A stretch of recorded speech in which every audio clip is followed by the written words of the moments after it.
I guide them through success strategies for the best photos and the narrative portion where they can comfortably talk about their strengths and gifts and do it in a humorous, engaging way, what I call a reach out and grab you profile, because there are so many hundreds and thousands of profiles. So what will make somebody stop and get to know that client?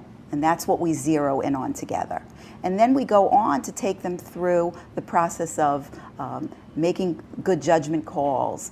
What does it mean to write an email that's going to be engaging and further the process beyond when someone is interested in the profile itself? How do we take that to the next level? And onward, success strategies for the first date and beyond. Right. And that's interesting because people sometimes might jump right into something like that without knowing exactly what to do or how to do it. Yes. And I've tried, after my divorce, I've tried the dating sites, and there's horror stories that everybody has about those. Yes. About them.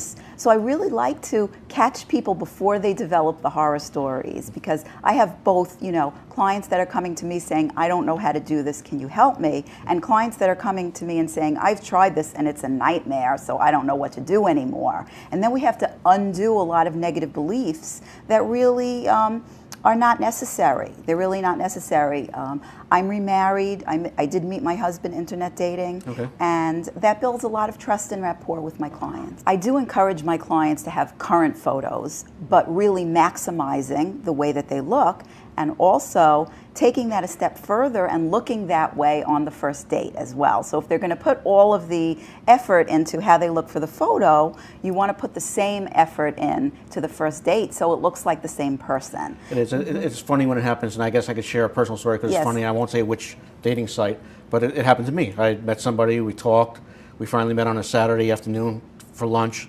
and when I went to pick her up, she had to be like 40 years older than she was in her picture. And she said she was, if I remember correctly, I want to say mid to late 40s, and she couldn't have been a day younger than 70.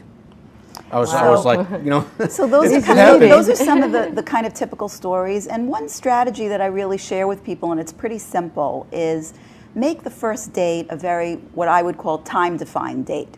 So it's not a dinner date. It's a date to meet for drinks or meet for coffee. Right. And then you don't need to be together for 2.5 hours. It can be, we were together like 15 minutes, and it felt like 2.5 hours. Within an hour, it's finished, and then you can have a pleasant time with any human being for a time defined.